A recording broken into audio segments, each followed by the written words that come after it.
For better or worse, for the last 15 years, the army of these United States has been decimated. Please hear me. Soon it will be as men with sticks against an angry bear. Because at this point in time, we're having to buy bullets from Taiwan because we've wasted our reserves in Iraq.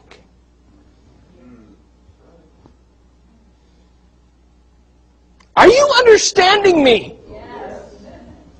The greatest superpower in the history of the world has been at war for less than 2 years, and it's forced to buy bullets. It ran out of ammunition for 150,000 soldiers in a place like Iraq that should have been over with in 2 months. And this isn't man doing it, it's God. Every step of the way, you see the hand of God and you see the pieces moving into place, and this should concern you and cause you to draw closer to God. The bear had grown so large that it simply crushed the men underfoot and continued to rampage. I was stunned by what I saw and asked the man standing beside me, "What does this mean?" At first, they thought the great bear was dead, the man said. As it will begin to stir once again, they will consider it harmless. That phase has already passed. First, they thought Russia was no more. Then it began to breathe a little life in its economy. Oh, that's fine. They're harmless. Suddenly, it will grow strong once more with purpose and violence. God will blind the eyes of those that continue to trample on the sacrifice of Christ's blood until the day the bear will strike swiftly. Hello? This was in 97. Talk about reading tomorrow's newspaper today. This day will catch them unprepared, and it will be just as you saw. The man then said, "Tell my people the days are numbered and the sentence has been passed. If they will seek my face and walk in righteousness before me, I will open their eyes that they may see that danger approaches." Are you seeing it? God is opening the eyes of people. I'm getting calls on a daily basis. "Oh, did you hear about this?" It's like your grandpa said. It's like you said. It's already been foretold. And when it comes to pass, it will be too late.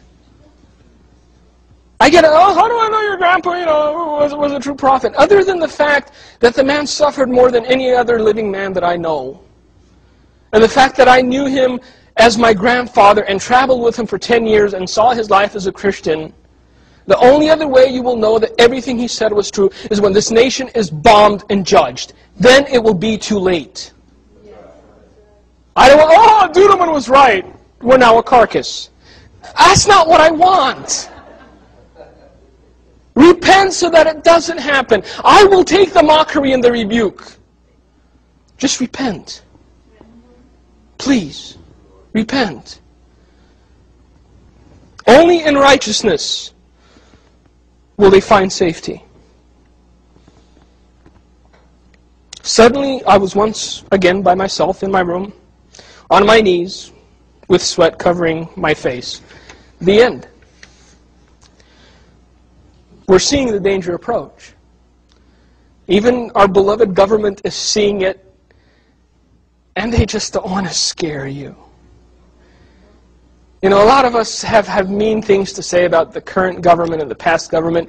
If you knew half the stuff they know, and if you knew half the dangers that they know that we're susceptible to. Because they realize that this bastion of freedom and these open borders have caused us to come to the place where we're in, where we don't know who our neighbor is. And we don't know if he believes that 70 virgins will meet him upstairs. This is the nation that we're living in. Our great, grandiose, open-armed freedom is going to be our own downfall. The book doesn't lie. Jeremiah 51. Read it, read it, read it, read it again and again, and you'll realize that the picture will come into focus, that you'll get on your knees and say, "God, where am I supposed to go?" And God will say, "You're not supposed to go anywhere, because I'll protect you exactly where you are." Because that's the power of our God. I will fill you with men as with locusts. From every corner of the earth will cry out against you. The time is here. I pray we slumber no longer. So I'm going to read you the first dream I had after my grandfather passed. And it was actually a dream with my grandfather in it. And it was on May 5th of 2004. And it begins, and it says it was 6 years since my grandfather had gone to be with the Lord. And I spent the day with my little brother Daniel, the only other member of the family currently in the U.S. And we kept the memory of our grandfather alive by remembering.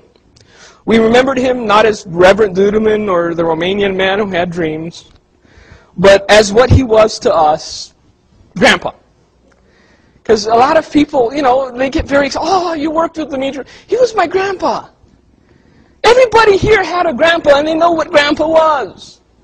I didn't see him in the light of the man with the message. I saw him in the light of the guy who used to take cornbread and goat cheese and make little bears out of it.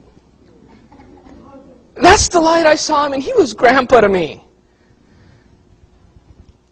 The man who bounced us on his knee while we were still toddlers. The man who became our instant hero when we stood in the middle of a river on a hot summer's day and proceeded to catch fish with his bare hands.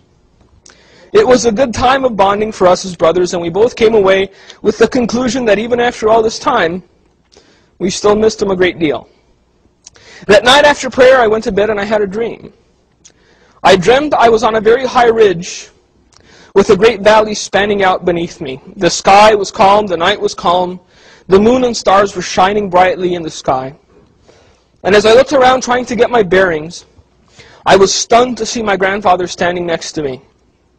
He looked young, and he looked vibrant, his hands in his pockets, and a smile on his face. Interesting times ahead, my boy, interesting times ahead, he said. For a minute, I was so shocked I couldn't say anything, and finally I blurted out the only thing that came to mind. They've been interesting ever since you left. Trial after trial, hardship after hardship. Now you know how Jesus felt when he walked the earth, he answered. Always doing good, always in the Father's will, yet always mocked and rejected, always misunderstood and despised. Besides, it was all a test anyway. A test of what, I asked. For you personally, God wanted to see if you would stay true to your calling, even when all seemed lost. He was preparing you and purging you, refining you for the time when He will use you and speak to you as He spoke to me. Before I could say anything, He lifted His hand to stop me. His fingers were no longer crooked from his arthritis. They were straight and normal. I know what you're going to say, my boy. It's not what you want. It's not what you asked for. But you should know by now it's the task that you were chosen for. In this you have no choice. Besides, where can you hide from the face of God?